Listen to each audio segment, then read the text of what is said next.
அளவற்ற அருளாளனும் We நிகரற்ற அன்புடையனுமாகிய எல்லாம் வல்ல இறைவனின் திருப்பெயரால் ஆரம்பம் செய்கின்றேன். த விட்ஸ் ஆஃப் இஸ்லாம் நேயர்களுக்கு பல்வேறு நடப்பு நிகழ்வுகளின் பின்னணிகள் குறித்து காணொளிகளாகவும் கேள்வி பதில் நிகழ்ச்சியாகவும் தொடர்ச்சியாக வழங்கி Farda. வருகிறோம். Farda. அந்த வகையில் இன்றைக்கு நம்மோடு கேள்வி பதில் நிகழ்ச்சியில் இணைந்திருப்பவர் வழக்கறிஞர் சவுகத் அலி அவர்கள். இவர் மத்திய சிபிஐ நீதிமன்றத்தின் வழக்கறிஞராக பன்னெடுங்காலமாக பணியாற்றி வருகிறார். சமூக பிரச்சனைகள் குறித்து தன்னுடைய கருத்துக்களை நேர்மையோடும் ஆணித்தரமாகவும் தொடர்ச்சியாக வழங்கி வருபவர். அவர் இன்றைக்கு நம்மோடு இந்த நேர்காணலில் முதல் முறையாக வின்ஸ் ஆஃப் இஸ்லாம் நேயர்களுக்கு அறிமுகமாகிறார். அஸ்ஸலாமு அலைக்கும் சார். வலைக்கம் அஸ்ஸலாம் சார் எப்படி இருக்கீங்க? ஜர்னலிஸ்ட் சார், ரொம்ப நல்லா இருக்கேன், அல்ஹம்துலில்லாஹ். முதல் முறையா எங்களுடைய சேனல்ல நேயர்களுக்காக இணைஞ்சிருக்கீங்க, ரொம்ப மகிழ்ச்சி எங்களுக்கு. Thank you very much. தேங்க்யூ. இப்போ இன்றைக்கு நாம என்ன விஷயத்த டிஸ்கஸ் பண்ண போறோம்னா, கடந்த மே மாதம் 23ஆம் தேதி சென்னை சிட்டி கிரைம் பிரான்ச்சால கைது செய்யப்பட்ட chemical engineer doctor Hameed Hussain அவருடைய கேஸ் பற்றியான சில தெளிவுகளுக்காக உங்களை நாங்கள் அப்ரோச் பண்ணியிருக்கோம். உங்களுக்கு அந்த கேஸை பற்றி நீங்கள் ஃபாலோ பண்ணிட்டு இருப்பீங்கிற நம்பிக்கையில் தான் உங்கள்கிட்ட பல விஷயங்களை நாங்கள் முன்வைக்கிறோம். இது கூடுதலாக இது கேஸ் வந்து கோர்ட்டில் இருக்கிறதுனால நம்ம அதோடைய டெப்த்தாக போகாமல் அதோடைய மக்களுக்கு தெரிய வேண்டிய விஷயங்களை பற்றி உள்ள சில கேள்விகளை வந்து நம்ம தெளிவுபடுறதுக்காண்டி வைக்கிறோம்.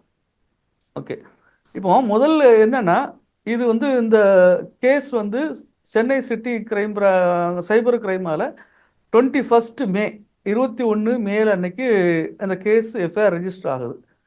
23 அதாவது 23ஆம் தேதி அதிகாலையில் மிஸ்டர் ஹமீது ஹுசைன் முதல்ல அரெஸ்ட் பண்ண போகிறார். நான் வந்து அந்த அந்த கேஸ் ஸ்டடியை வச்சு நான் படித்த பற்றி சொல்கிறேன், correct me if I am wrong. அதனால் அந்த ஹமீது ஹுசைனுடைய அரெஸ்ட்டுக்கு பிறகு அவர்கிட்ட கிடைச்ச ஸ்டேட்மெண்ட்டுக்கு அப்புறம் அவருடைய தந்தையாரும் அவருடைய தம்பி அதாவது யங்கர் பிரதரும் அரெஸ்ட் செய்யப்பட்டதா போலீஸோடைய தரப்போடைய ஸ்டேட்மெண்ட். இப்போ இதில் என்ன அப்படின்னா, நமக்கு வர்ற கேள்வி சந்தேகம் என்னன்னா, 21ஆம் தேதி எஃப்ஐஆர் பதிஞ்சு 2 நாளில் யார் யார் அக்யூஸ்னு போலீஸ் வேகமாக கண்டுபிடிச்சிட்டாங்கன்னு எடுத்துக்கிறதா? அதுக்கு ஒரு நீங்கள் உங்களுடைய தரப்பை சொல்லுங்க. அடுத்தால ஹமீது ஹுசைன் அவர் கொடுத்த ஸ்டேட்மெண்ட் அடிப்படையில் அவருடைய ஃபாதரையும் அவருடைய தம்பியும் அரெஸ்ட் பண்ணதா போலீஸ் சொல்லுது. அதான் நம்ம மீடியாவிலேருந்து தெரிய வர்றோம். அரை மணி நேரத்துக்குள்ளே எப்படி அந்த ஸ்டேட்மெண்ட்டை வாங்கி அவசர அவசரமாக கைது செய்யப்பட்டிருப்பாங்க அப்படிங்கிற ஒரு கேள்வி வந்து எழுறது இயற்கையாக இருக்குது. இது ரெண்டுக்கும் உங்களுடைய பதிலை நாங்கள் எதிர்பார்க்குறோம். இது ஹாஃப் அன் ஹவருக்குள்ளதான் இந்த ஸ்டேட்மெண்ட் வாங்கி வித்தின் ஹாஃப் அன் ஹவர் அவர் அரெஸ்ட் பண்ணாருன்றதுக்கு நம்ம கிட்ட எதுனா is there any documentary evidence நம்ம கிட்ட இல்ல வந்து இல்ல டாக்குமெண்ட்ரி எவிடன்ஸ் நம்ம கிட்ட இல்ல. சரி, அஸ்யூமிங் ஹாஃப் அன் ஹவர்ல அரெஸ்ட் பண்ண முடியாதுன்ற ஒரு ஒரு பொசிஷன், ஒரு டெக்னாலஜிக்கல் பொசிஷன்லயா நம்ம இந்த மாடர்ன் ஏரால இருக்கோம்? I don't think so. Half an ஹவர்ல இமீடியட்டா கூட அரெஸ்ட் பண்ணலாம். மேபி இன்னொரு விஷயம், இவங்க என்னென்ன ஆக்டிவிட்டிஸ் பண்றாங்கன்றத கண்காணிச்சு இதுல யாரெல்லாம் இன்வால்வ் ஆயிருக்காங்கன்னு முதலே தெரிஞ்சுக்கிட்டு ஏவனை பிடிச்சிருக்கலாம். தென் அவர்கிட்ட விசாரிச்சுட்டு உடனே அவங்களையும் பிடிக்கிறதுக்கு இதுக்கு முன்னாடி கூட பிளான் பண்ணிருக்கலாம் இல்லையா? அதனால அது சாத்தியம் இல்லைன்னு சொல்ல முடியாது. நமக்கு ஏன் இந்த கேள்வி வருதுன்னா, அவங்களுடைய ஸ்டேட்மெண்ட் அடிப்படையில் தான் இவங்களை அரெஸ்ட் பண்ணோங்கிறது வந்து ஆன் ரெக்கார்ட். அதுல யாரும் 2 கருத்து இருக்க முடியாது. அப்படிங்கும்போது ஒருவேளை அவங்க எல்லாம் இன்வால்வ் இருக்கு சார், அவங்களே இன்வால்வ் இருக்கிறது முதலையே தெரிஞ்சு அவர்கிட்ட கேட்டிருக்கலாம், என்ன இவங்க என்ன அவரே சொல்லியிருக்கலாம். அதுக்கு அப்புறமா கூட அதுக்கு முன்னாடியே எல்லாம் பிளானிங் நடந்திருக்கலாம் இல்லையா? அதனால ஹாஃப் அன் ஹவருக்குள்ள எதுவுமே நடக்காதுன்னு சொல்றது வந்து இட் இஸ் நாட். இப்பெல்லாம் ரொம்ப ஈஸியா போயிடுச்சு, எல்லாமே வந்து ஆன்லைன்ல போலீஸ் எல்லாமே எல்லாம் அவங்களுடைய இதுல இருக்காங்க. இம்பார்ட்டன்ட் ஏரியாஸ்ல யார் யாரெல்லாம் அக்யூஸ்டோ அங்கங்க ஒரு யூனிட் இருந்திருக்கலாம். உடனே அரெஸ்ட் பண்ணுங்கன்னு சொன்னா அரெஸ்ட் பண்றதுல ஒன்றும் பெரிய விஷயம் இல்லையா? Wild units R everywhere. Okay, நம்ம சஸ்பெக்ட் ப்ளீஸ் கோ அஹெட். இல்ல இப்போ ஏன் இந்த நம்ம क्वेश्चन வருது அப்படின்னா, இப்போ அவங்க விக்டிம் சைடில் இருந்து அவங்க வந்து அவங்களுடைய தரப்பை சொல்கிறாங்க. ஸோ நம்ம வந்து அதுக்கான விளக்கத்தை தேடுற ஒரு ஒரு முயற்சியாக தான் இந்த காணொலியை நம்ம கொண்டு போகிறோம். அதனால தான் நம்ம இந்த கேள்விகளை முன்வைக்கிறோம். சார் இது எவ்வளவு சீக்கிரமா இவங்க அரெஸ்ட் பண்ணாங்கன்றதுனால அவங்க வந்து இந்த மாதிரி பேசவே இல்லை அப்படின்னு சொல்ல முடியுமா? Okay, let us go into the அதுக்கு பின்னாடி specifics. வருவோம். இல்லை லெட்ஸ் அது அது ஒவ்வொன்றா வருவோம். அந்த இதுக்கு பின்னாடி ஒன்றா வருவோம். ஓகே, இப்போ வந்து இது வந்து 2 விதமாக பார்க்க வேண்டியிருக்கு. ஃபர்ஸ்ட்டு வந்து சென்னை சிட்டி சைபர் கிரைம் வந்து எஃப்ஐஆர் ஃபைல் பண்ணுறாங்க. அதை வந்து இப்போ வந்து என்ஐஏ வந்து டேக் ஓவர் பண்ணிட்டாங்க. லாஸ்ட் செப்டம்பரில் நினைக்கிறேன். அது என்ஐஏ ஆக்கி அது கேஸ் ட்ரான்ஸ்ஃபர் பண்ணிட்டாங்க தமிழ்நாடு போலீஸ். இப்போ தமிழ்நாடு சைபர் கிரைம் ஃபைல் பண்ண எஃப்ஐஆரில் இவர் ஃபர்ஸ்ட் தான் இவரை மட்டும் தான் அக்யூஸ்டாக காமிச்சிருந்தாங்க. ஆனால் இப்போ இது வந்து அவங்க குடும்ப தரப்புல சொன்ன ஒரு விஷயம், ஒரு ஒரு காணொலியில். ஆனால் இப்போ வந்து அதுக்கு பதிலாக இப்போ வந்து என்ஐஏ எஃப்ஐஆரில் வந்து 6 பேருமே டைரக்ட் அக்யூஸ்டாக வர்ற மாதிரி வந்திருக்குங்கிறத ஒரு ஒரு டவுட் அவங்க வந்து ரைஸ் பண்ணியிருக்காங்க. அதை பற்றி என்ன அப்படி இல்லை சார். என்ன நீங்க வந்து நார்மலி வந்து FIR is not an encyclopedia supreme court சொல்லியாச்சு பழைய கேசஸ் எல்லாமே. அப்புறமா டிரான்ஸ்ஃபர் ஆஃப் எஃப்ஐஆர் வந்து ஒரு ஏஜென்சில இருந்து இன்னொரு ஏஜென்சிக்கு போகும்போது தே ஃபைல் அதர் எஃப்ஐஆர்.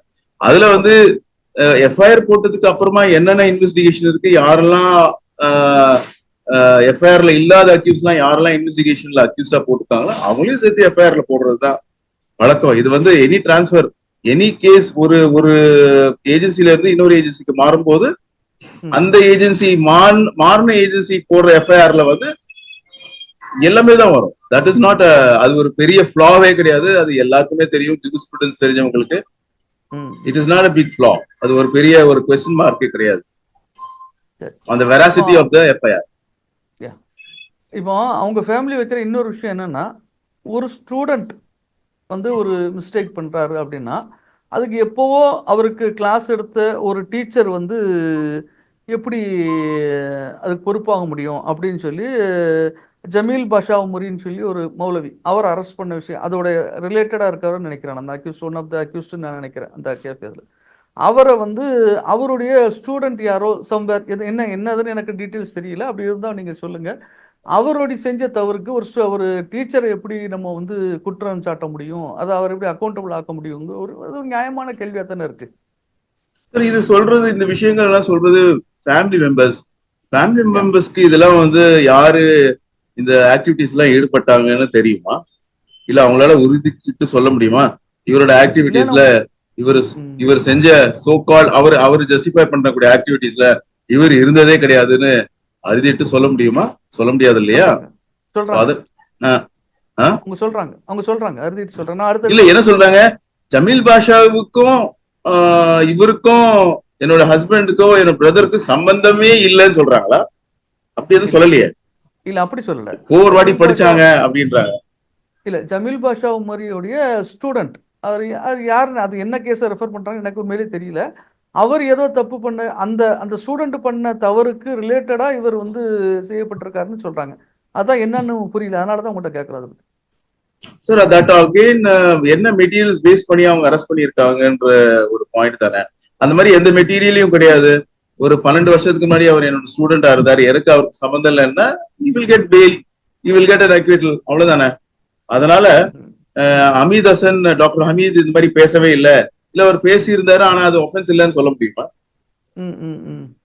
சரி, இப்போ முக்கியமா வந்து அவங்க வைக்கிற ஒரு அலிகேஷன் வச்சுக்கிட்டுக்கலாமே, அலிகேஷன் சொல்லி ஏஜென்சிஸ் மேல வந்து என்னன்னா, இஸ்லாமிய பிரச்சாரங்கள் செய்யக்கூடிய உலமாக்கள் மீது, அதாவது தாயிக்கள் மீது வந்து யுஏபி வந்து தொடர்ந்து வந்து பாய்ச்சப்படுது. ஸோ இஸ்லாமிய பிரச்சாரங்களை தாவா பணிகளை முடக்கிற ஒரு முயற்சி அப்படின்னு சொல்றாங்க. அதாவது அவங்க சாதா கேஸ் சொல்ல, யுஏபியை வந்து பாய்ச்சப்படும் போது நமக்கு எல்லாம் தெரியும், யுஏபியில் வந்து உடனடியாக பெயில் கிடைக்காது. அந்த மாதிரி நிறைய ரிகரஸ் சைடு இருக்கு. விக்டிம் தான் நிறைய அவங்க அதை வந்து தன்னுடைய இன்னசென்ஸை ப்ரூவ் பண்ணிட்டு வரணுங்கிற மாதிரி நார்மல் சிஆர்பி மாதிரி கிடையாது, நமக்கு தெரியும். குறிப்பா இந்த இந்த பிரச்சாரகர்களை தாயிகளை வந்து டார்கெட் பண்ணப்படுது யுஏபிங்கிற மாதிரி ஒரு குற்றச்சாட்டு அவங்க குடும்பம் சொல்லுது. உஸ்மான் சாஹிப், நீங்க வந்து ரொம்ப கம்யூனிட்டியோட ரொம்ப நெருங்கிய உறவு வச்சிருக்கிறீங்க. அந்த மாதிரி எத்தனை துவாத் தாயிய வந்து அரெஸ்ட் பண்ணதா உங்ககிட்ட ரெக்கார்ட்ஸ் இருக்கு? நீங்க எனக்கு சொல்ல முடியுமா? எத்தனை துவாத்தை வந்து தாயிஸ வந்து கவர்மெண்ட் ஆஃப் தமிழ்நாடுவோ இல்ல வந்து இந்தியாவோ யுஏபிஏல தமிழ்நாட்டுல அரெஸ்ட் பண்ணியிருக்காங்க அப்படின்ற ஒரு எனக்கு ஒரு இது கொடுங்களேன், எனக்கு ஒரு டாட்டா கொடுங்களேன், எத்தனை பேர் அரெஸ்ட் பண்ணியிருக்காங்க. இல்லன்னு நம்ம எடுத்துக்கலாம். ஜியாவுதீன் பாகவி அப்படின்னு ஒருத்தர் மன்னி பாபாவோட ஒருத்தர் அரெஸ்ட் ஆயிருக்காரு, கரெக்டா? அப்புறமா இவரு இப்ப அரெஸ்ட் ஆயிருக்காரு. சரி, இவங்கெல்லாம் தாவா பணி செய்ததுக்காக தான் அரெஸ்ட் ஆனாங்க அப்படின்றதுக்கு ஏதாவது ஆதாரம் இருந்ததுன்னா கோர்ட் அவங்களை விடுவிச்சிடும்ல. ஆர்டிகல் 25 படி உங்களுடைய மதத்தை வந்து பரப்புறது வந்து எல்லாருக்கும் உரிமை கொடுத்துருக்கு கான்ஸ்டிடியூஷன் ஆஃப் இந்தியா. அந்த மாதிரி வயலேஷன் இதுக்காக என்ன யூபிஏல போட்டுட்டாங்கன்னா ஹைகோர்ட் இல்லைன்னா சுப்ரீம் கோர்ட் யாராவது ஒருத்தங்க பேல் கொடுத்துருப்பாங்களே. ஈவன் ட்ரையல் கோர்ட்டே பேல் கொடுத்துருக்கோமே. அந்த மாதிரி இல்ல. அந்த மாதிரி தாவா பண்ணதுனால எங்களை அரெஸ்ட் பண்ணிட்டாங்கன்னா இவரு என்னென்ன தாவா பண்ணி என்னென்ன பேசினாருன்னு சொல்லி நம்ம கொஞ்சம் டிஸ்கஸ் பண்ணலாமா? இப்ப போட்டிருக்க கேசஸ் எல்லாம் இவரு என்னென்ன பேசினாரு என்னென்ன சொன்னாருன்னு கொஞ்சம் நம்ம டிஸ்கஸ் பண்ணலாமா? சொல்லுங்க, டிஸ்கஸ் பண்ணலாம். ஓகே, நம்ம அது வரும் அதத்தால. இப்போ வந்து இப்போ இவங்க அதிகமா பேசப்படுறது ஹெச்ஓடி, அதாவது ஹிஸ்புத் தஹ்ரீர் சம்பந்தமா இவங்க வந்து ஹிஸ்புத் தஹ்ரீர். ஆமா, இப்போ வந்து பாத்தீங்கன்னா இந்தியாவுக்கு குறிப்பா தமிழ்நாட்டுக்கு அதிகமான ஒரு அறிமுகம் இல்லாத ஒரு அமைப்பு இது. நம்ம எத்தனையோ அமைப்புகள் இருக்கு, நம்ம வந்து புக்ஸ்ல பார்த்துருக்கோம், வச்சிருக்கோம். ஆனா ஒரு காமன் பப்ளிக் வந்து ஹெச்ஓடி. இப்போ இதோடைய ஹிஸ்டரியை பத்தி கொஞ்சம் இந்தியன் பெர்ஸ்பெக்டிவ்ல நீங்க சொல்ல முடியுமா? இந்தியன் பெர்ஸ்பெக்டிவா இன்டர்நேஷனல் பெர்ஸ்பெக்டிவா? ஏன்னா இந்தியன் பெர்ஸ்பெக்டிவ் வந்து 2000 சிரியன் சோகால்ட் சிரியன் ஜிஹாத் ஸ்டார்ட் ஆயிடுச்சுல. சோகால்ட் சிரியன் நேட்டோ ஜிஹாத் சொல்லுவேன், நேட்டோ யாக்கி ஜிஹாத். அதுல இருந்து இது தமிழ்நாட்டுல வந்து அதோடைய தாக்கம் அதிகமா வந்திருக்கு. அதுக்கு முன்னாடி இட் வாஸ் தேர் இன் டெல்லியில எல்லாம் இருந்திருக்கு மூவ்மெண்ட். 2001ல ஹிஸ்புத் தஹ்ரீர் முகமது தஹியுதீன் நபானி உடைய கிதாபுகள் புக்ஸ் எல்லாம் வந்து பப்ளிஷ் ஆயிருக்கு 2001லயே, டெல்லியிலே பப்ளிஷ் ஆயிருக்கு. இப்போ நீங்க அது ஆன்லைன்ல சர்ச் பண்ணா கூட உங்களுக்கு டெல்லியில இருந்து உங்களுக்கு வேணும்னா you can get milli publications, ஏதோ ஒரு பப்ளிகேஷன்ஸ் இருக்கு. They are published, it's available on net, எல்லாமே அவைலபிள் தான் இருக்கு. அது ஒரு பெரிய விஷயம் இல்ல. பட் 2001ல இருந்து, தட் இஸ் 9/11க்கு முன்னாடியும் 9/11க்கு அப்புறமா வந்து அந்த ஆர்கனைசேஷன்ஸோட வியூஸ் வந்து பரவலா வந்து இந்தியாவுக்குள்ள வந்துடுச்சு. I think it is Milli publishers 2001ல பப்ளிஷ் ஆயிருக்கு, மில்லி பப்ளிஷர்ஸ். என்ன சோ இன்டர்நேஷனல் வைஸ் இந்த ஐடியாலஜி எப்படி பரவிச்சுன்னா, தஹியுதீன் நபானி என்றவர் வந்து அல்-அஸர் யூனிவர்சிட்டியில பட்டம் பெற்ற ஒரு ஆலிம். அவர் வந்து பாலஸ்தீன்ல பிறந்தாரு. பாலஸ்டைன்ல இருக்கும்போது அவரு ரமல்லால ஹாசியா வேலை செஞ்சாரு. அப்புறமா அந்த பார்ட்டிஷன் நடக்கும்போது வந்து ரமல்லால இருந்து சிரியாவுக்கு போறாரு. சிரியால வந்து அங்க பாத் அரப் சோசியலிஸ்ட் பார்ட்டி, உம்மா வாஹிதா காலிதா அப்படின்ற ஒரு கான்செப்ட். தட் இஸ் உம்மா வாஹிதா உங்களுக்கு தான் தெரியும், அரபிஸ் எல்லாம் ஒரு உம்மா, அரப் தேசியவாதம். அந்த கட்சி மிஷேல் அஃப்லாக்னு ஒருத்தர் ஆரம்பிச்சார் 1947ல. ஜக்கியார் சூசி, இஸ்லாவுதீன் பித்தர் 3 பேர் ஸ்டார்ட் பண்ணாங்க. அவங்க வந்து ரிவைவல், பாத்துக்கான மறுமலர்ச்சி, அரப் தேசிய மறுமலர்ச்சிக்காக அவங்க ஒரு பார்ட்டி ஸ்டார்ட் பண்ணாங்க. அதுல ஒரு இன்ட்ரெஸ்டிங் ஒரு கான்செப்ட் என்ன இருந்ததுன்னா, நம்மளால ஏன்ற வரைக்கும் அரப் நேஷனலிசம் வந்து வளர்க்கணும். ஒருவேளை நம்மள முக்கியமா நம்ம என்ன பண்ணணும்னா, ஆர்மி ஆபீசர்ஸும் ஒபிஷியல்ஸ் பியூரோகிராட்ஸை வந்து நம்மளோட ஐடியாலஜிக்கு கொண்டு வந்து நம்ம சோசியலிசம் பேஸ் பண்ணி ஒரு ஒரு புரட்சியை நம்ம உருவாக்கணும் அப்படின்னு சொல்ற ஒரு கான்செப்டை அவங்க உருவாக்குனாங்க. அப்போ 1948க்கு அப்புறமா, பார்ட்டிஷனுக்கு அப்புறமா ஈஸ்ட் ஜெருசலம் வந்து ஜோர்டானியன் கண்ட்ரோல்ல வந்துச்சு. ஏன்னா அந்த பார்ட்டிஷன் வந்து தனியா ஒரு பாலஸ்தீன் ஸ்டேட் உருவாக்குனாங்க. அதுல வந்து ஹஜ் அமீன் ஹுசைனியை தான் பிரசிடென்டா எலெக்ட் பண்ணாங்க. பட் ஹஜ் அமீன் ஹுசைனியை வந்து எல்லா அரப் சேர்ந்து அவரை வந்து பிரசிடென்ட் போஸ்ட்ல இருந்து இறக்கி விட்டு பாலஸ்தீன் நேஷனல் கான்ஃபரன்ஸ் தான் அவரை வந்து பிரசிடென்டா, பட் எல்லா போர்சஸ் உள்ள வந்து அவரை இறக்கிட்டு ஜோர்டான் அதை கேப்சர் பண்ணிடுச்சு. அது வந்து நபானிக்கு அது ஒரு பெரிய அவர் என்ன நினைச்சாரு, பாலஸ்தீனியன் ஆஸ்பிரேஷன்ஸ் வந்து ஜோர்டானால கெட்டு போகுது அப்படின்னு நினைச்சு அவர் ஜோர்டான் கவர்மெண்ட்டை ஓவர் த்ரோ பண்றதுக்கு அப்துல்லா தால்னு பாத் பார்ட்டி ஜோர்டான் அவரோட சேர்ந்து சில காரியங்கள்ல இறங்கினாரு. பட் சக்சஸ் ஆகல. தென் அரப் நேஷனலிசம் விட்டுட்டு அவர் வந்து 1952 கயரோ கான்ஃபரன்ஸ்ல வந்து அரப் தேசியவாத அரப் தேசம் வந்து முன்னேறணும்னா அரப் தேசியவாதத்தை நம்பி முன்னேற முடியாது, இஸ்லாமை நம்பிதான் வளர முடியும் அப்படின்னு கான்செப்ட் சொல்லி ஹிஸ்புட் தெஹ்ரீர், ஹிஸ்புன்னா பார்ட்டி உங்களுக்கு தெரியும், தெஹ்ரீர்னா ஃப்ரீடம் பார்ட்டி, இஸ்லாமிக் ஃப்ரீடம் பார்ட்டின்னு ஒரு கட்சி ஆரம்பிச்சாரு. அதுல வந்து கோட்பாடுகள்லாம் அவர் கொடுத்திருக்கிறாரு. இஸ்லாமிக் ஸ்டேட்னா என்ன, கிலாஃபத்னா என்ன, அப்புறமா economics, Islam, what is economy of இஸ்லாம்னா என்ன, அந்த மாதிரி எல்லாம் ரொம்ப புக்ஸ் எல்லாம் எழுதியிருக்காரு. அந்த புக்ஸ்ல வந்து இன்ட்ரெஸ்டிங்கா அவர் சொல்றது என்னன்னா, கிலாஃபத்ன்றது வந்து எல்லாருக்கும் வாஜிப் கிஃபா, எல்லாருக்கும் வந்து வாஜிப், எல்லாமே அது வாஜிபா பண்ணிதான் ஆகணும், அதை எஸ்டாப்ளிஷ் தீன நிலைநாட்டி தான் ஆகணும். எக்ஸாக்ட்லி லைக் ஹசனன் பண்ணா சையத் குத்துப் சொன்ன மாதிரி தான். நம்ம இந்தியாவில வந்து மௌதூதி இருந்தார் இல்லையா, 1928லயே அந்த புக்ஸ், அதை பத்தி இந்த புக்ஸ் எல்லாம் எழுதிட்டாரு. ஜியாத் ஃபில் இஸ்லாம்னு அவர் மௌதூதி புக் எழுதுறாரு. ஆல்மோஸ்ட் அவங்க 2 பேரோட ஐடியாஸ் 3 பேரோட ஐடியாஸ் வந்து ஒத்து போனதா தான் இருந்தது. ஹிலாஃபத்தை உருவாக்கணும், தென் ஹிலாஃபத்தை எப்படி உருவாக்கணும், அதுக்கு அவர் ஒரு பாலிசி போட்டு கொடுத்தாரு. தாவா செய்யணும், எக்ஸ்டர்னல் ஹெல்ப் வாங்கணும், ஒருவேளை நம்மளால முடியலன்னா வெளியே இருந்து உதவி வாங்கணும். அட் த சேம் டைம் நம்ம வந்து வெளியிருந்து உதவி வாங்கணும்னா இன்டர்னல் சப்போர்ட், தட் இஸ் ராணுவ புரட்சியால கூட கிலாஃபத்தை கொண்டு வரலாம் அப்படின்ற ஒரு கான்செப்ட். கிலாஃபத்தை கொண்டு வந்த பிறகுதான் ஜிஹாது செய்யணும் அப்படின்னு சொன்னாரு. ஜிஹாது செஞ்சது பிறகு எக்கனாமிக் பாலிசிஸ்ல என்ன சொல்றாரு, ஜிஹாத் செஞ்சு என்னென்ன பொருள் எல்லாம் கிடைக்குதோ அதெல்லாம் வந்து எக்கனாமிக் ஃபார் பெனிஃபிட் ஆஃப் உம்மா யூஸ் பண்ணணும். அப்புறமா இது நான் முஸ்லிம்ஸ் மேல வந்து ஜிஸியா போடணும், ஹராஜ் போடணும். கிலாஃபத் வந்துட்ட பிறகு எல்லாருக்கும் தாவா செய்யணும், நீங்க வந்து இஸ்லாத்தை ஏத்துக்குங்க. அந்த தாவாவை அவங்க மறுத்தாங்கன்னா அவங்களோட ஜிஹாத் செய்யலாம் அப்படின்னு இருக்கு. இன்னொன்னு ஹிஸ்புத் தெஹ்ரீர் வந்து டிஃபென்சிவ் ஜிஹாத் வந்து என்னைக்கும் அது மறுக்கல. ஒஃபென்சிவ் ஜிஹாத் கிலாஃபத்தை உருவாக்குறதுக்காக ஜிஹாத் செய்யக்கூடாதுன்னு சொன்னாங்களே தவிர, டிஃபென்சிவ் ஜிஹாத்ன்ற ஒரு கான்செப்ட் ஒன்று கொண்டு வந்தாங்க.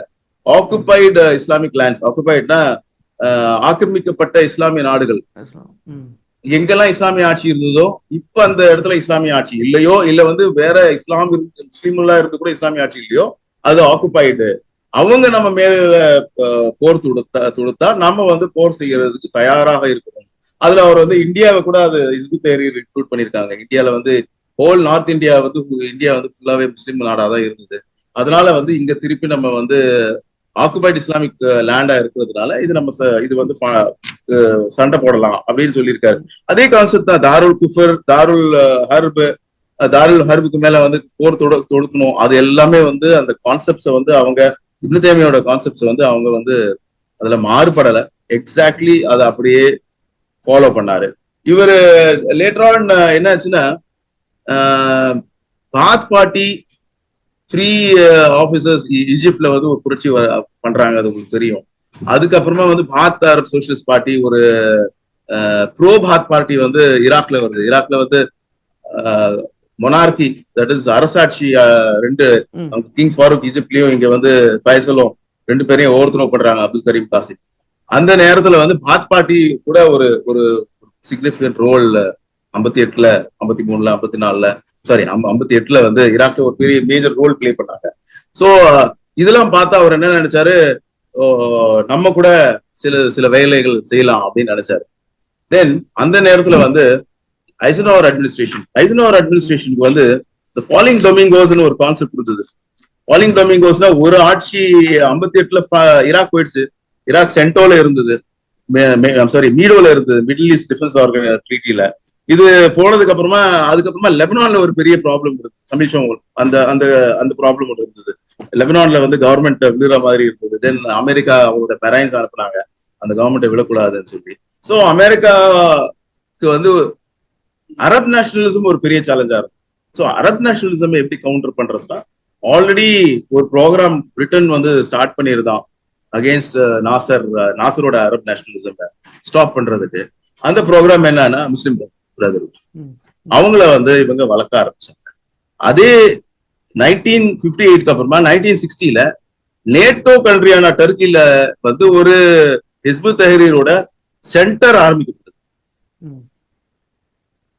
ஏன்னா அங்க ஒரு கான்செப்ட் இருந்தது, நேட்டோவோட கான்செப்ட் சாஃப்ட் அண்டர்பெலி கான்செப்ட். அப்படின்னு சாஃப்ட் அண்டர்பெலினா ரொம்ப மெதுவான கீழ் தொப்பை, மெதுவான தொப்பை அப்படின்னு அர்த்தம். அதுக்கு அண்டர்பெலி தொப்பைன்னு கூட சொல்லலாம், இல்லைன்னா ஒரு வயிறுன்னு சொல்லலாம். அடிவயிறு, சாரி, அடிவயிறு is correct word.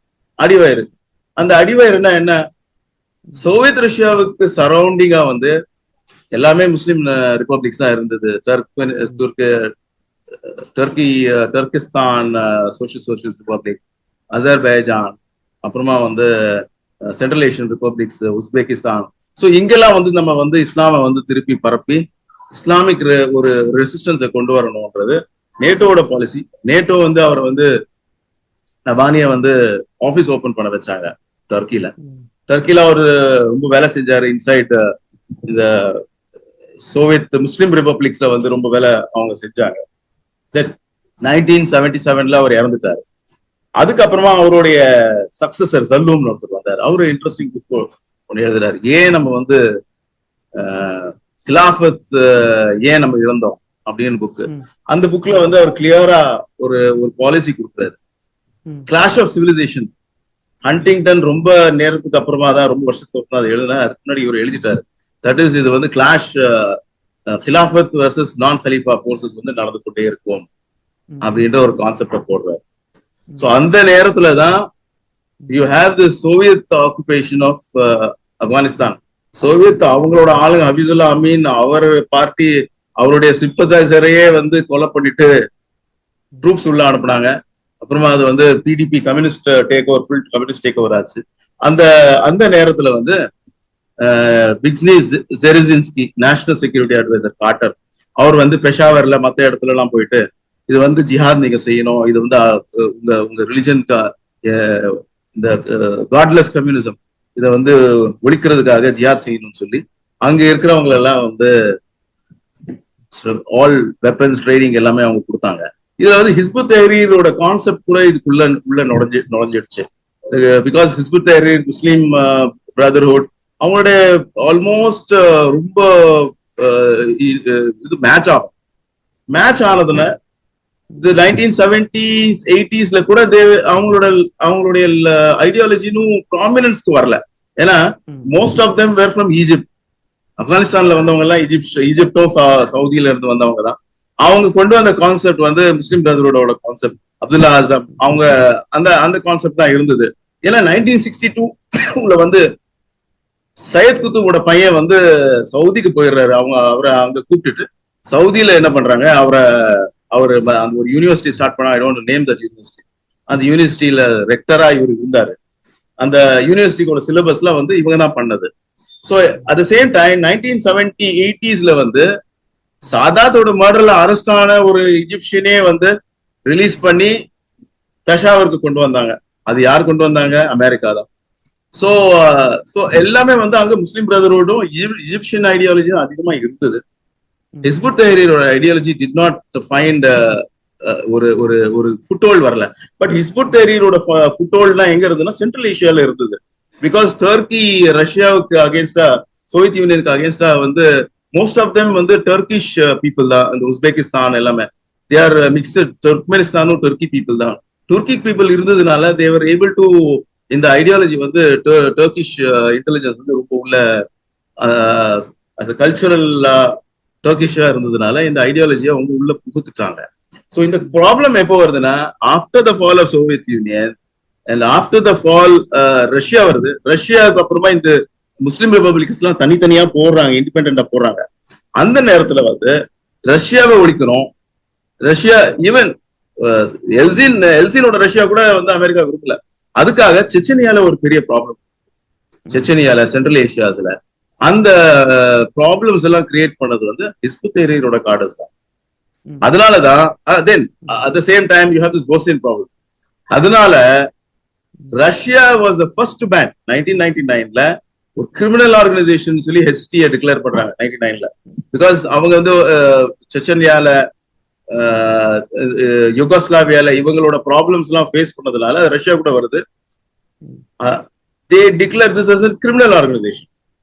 2003ல supreme court of Russia declares இந்த அமைப்பை வந்து டெரரிஸ்ட் ஆர்கனைசேஷன் டிக்ளேர் பண்றாங்க 2000 ஒரு 4 வருஷத்துல இதுல என்ன ஆச்சுன்னா லாட் ஆஃப் டெரர் ஆக்டிவிட்டிஸ் எல்லாம் நடந்தது. 2004-3 வந்து பேன் பண்ணிடுறாங்க. அந்த 2001 வந்து 9/11 நடக்குது இல்லையா, 9/11 வந்து ஹிஸ்புத் தஹ்ரீர் இங்கிலாந்து, ஹிஸ்புத் தஹ்ரீர் இந்த மீன் டைம் டர்க்கிலயும் இருந்தது, லண்டன்லயும் இருந்தது. London became head quarters 2001. 2001 இவங்க ஸ்டேட்மெண்ட் கொடுக்குறாங்க. அதேதான் ஜல்லூம் சொன்ன ஸ்டேட்மெண்ட் தான், that Jews and Christians they must be killed, they must be slaughtered, they must be, இது வந்து செகண்ட் தேர்ட் crusade, அந்த crusade சொல்லி ஹிஸ்புத் தஹ்ரீர் லண்டன்ல உட்கார்ந்துட்டு they giving statements. இவங்களை ஏன் இவங்க வந்து டாலரேட் பண்ணாங்கன்னா they are the bandwagon. இவங்க வந்து ஜிஹாதி பேண்ட்வேகனுக்கு முக்கியம், இவங்க தேவை. இந்த கார்டஸை வச்சுதான் வந்து மத்த மிடில் ஈஸ்ட் அவங்களை டீஸ்டாபிளைஸ் பண்ணணுன்ற ஒரு பாயிண்ட் இருந்தது 2001. அப்புறமா ஃபர்ஸ்ட் டீஸ்டாபிளைஸ் ஆனது வந்து உங்களுக்கு நல்லா தெரியும், இட்ஸ் ஈராக். ஏன்னா 9/11க்கும் ஈராக்கு சம்பந்தமே கிடையாது. என்ன சம்பந்தம் இருக்கு 9/11க்கு ஈராக்கு? 17 பேர்ல 16 பேர் பாம்பர்ஸ் வந்து சவுதி நேஷனல்ஸ், ஒருத்தன் வேற ஒரு நேஷனல், யாருமே ஈராக்கி நேஷனல்ஸ் கிடையாது. ஈராக்க வந்து க்ளோஸ் பண்ணணும், வெப்பன்ஸ் ஆஃப் மாஸ் டிஸ்ட்ரக்ஷன் இருக்கு, அதெல்லாம் வந்து லாட் ஆஃப் போய் ரொம்ப ப்ரொபகண்டா பண்ணாங்க. இது வரைக்கும் யுஎன் செக்யூரிட்டி கவுன்சில்ல ஹான்ஸ் பிளிக்ஸ் கொடுத்த ரிப்போர்ட் இது வரைக்கும் ஓபன் ஆகல. we don't know what happened. So இந்த மாதிரியான பிரச்சனைகளுக்கு இவங்க தேவைப்பட்டது, இவங்களோட உதவி தேவைப்பட்டது. ஏன்னா இது வந்து இஸ்லாமிக் ரூல் கிடையாது, இது வந்து சதாம் ஹுசேன் வந்து பண்ணது வந்து தப்புன்னு ஹிஸ்டரி அப்பவே சொல்ல ஆரம்பிச்சிட்டாங்க. இது வந்து what she did to other countries வந்து சரியில்லை அப்படின்னு அதை அவங்க யூஸ் பண்ணிக்கிட்டாங்க. சரி, அவங்களுக்கு வந்து ஒரு கைக்கூலி தேவை. ஆல்வேஸ் இந்த எக்ஸ்ட்ரீம் முஸ்லீம் குரூப்ஸ் வந்து இவங்க கைக்கூலி தான். என்ன இவங்களை பத்தி நான் எக்ஸ்போஸ் பண்ண வேண்டியது தேவையே கிடையாது.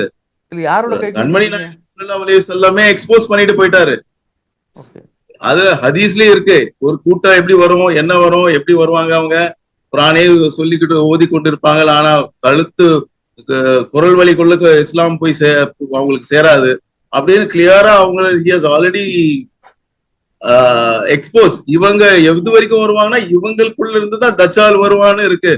இப்னு மாஜாவோட ஹதீஸ் நம்பர் 179 எல்லாமே போய் தேடி பாத்துக்கலாம். சோ இவங்க டோட்டலா வந்து they are armed wing of NATO, இதுல வந்து சந்தேகமே கிடையாது. சோ இந்த ஆர்ம்ட் விங் ஆஃப் நேட்டோ வந்து ஓப்பனா வந்து எங்க வராங்கன்னா 2003 இந்த 1-4 இந்த ப்ராப்ளம்ஸ் எல்லாம் வந்த பிறகு இந்த அரப் ஸ்பிரிங்னு வருது இல்லையா. அரப் ஸ்பிரிங்ஸ் வந்து எங்க வருதுன்னா யாரெல்லாம் வந்து ஆன்டி அமெரிக்கன் ரிஜிம்ஸ் இருந்தா அங்கதான் அரப் ஸ்பிரிங் வந்து. ஏன்னா எங்கெல்லாம் ஷேக் டம்ஸ் இருக்கோ அங்க அரப் ஸ்பிரிங்கே கிடையாது.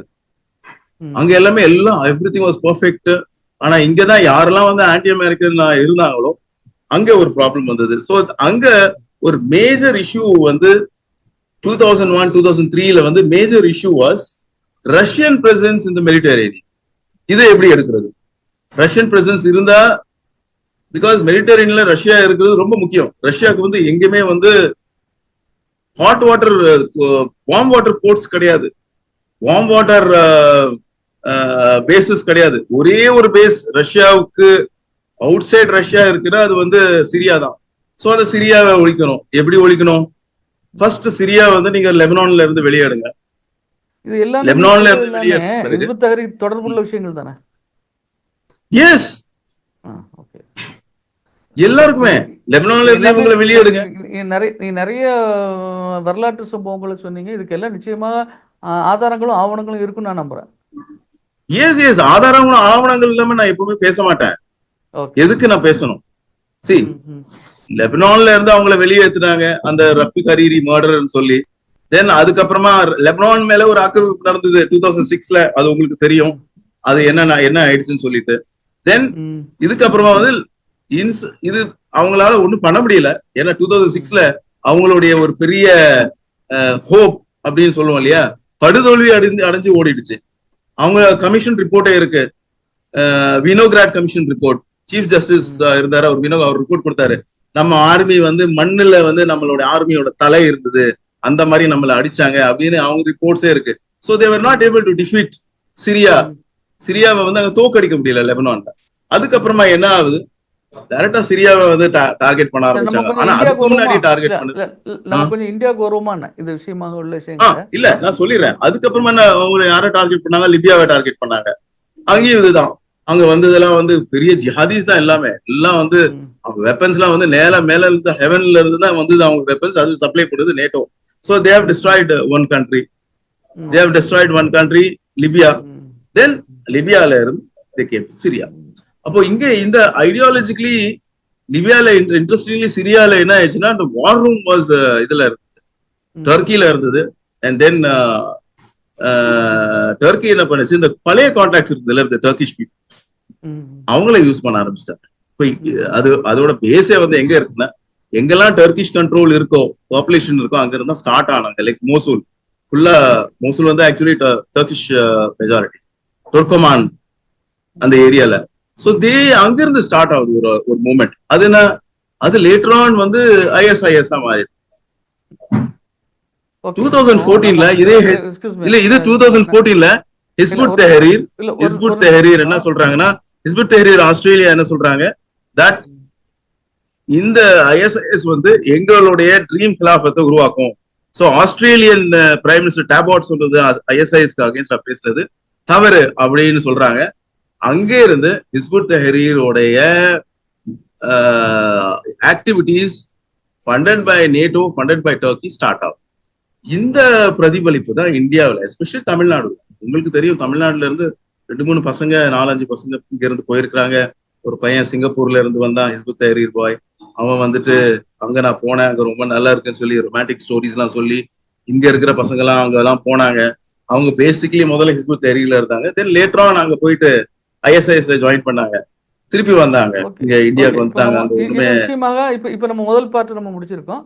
ம், இதோடைய இது சார்ந்த தொடர்ச்சியான கேள்விகள் இருக்கு. இதை நம்ம வந்து 2ஆம் பாகத்துல நம்ம வெளியிடலாம்னு நினைக்கிறோம். இந்த எஸ், பாகத்தை நம்ம வந்து என்ன செய்ய இதோட நிறைவு செய்றோம். நன்றி. சரி, தேங்க்யூ.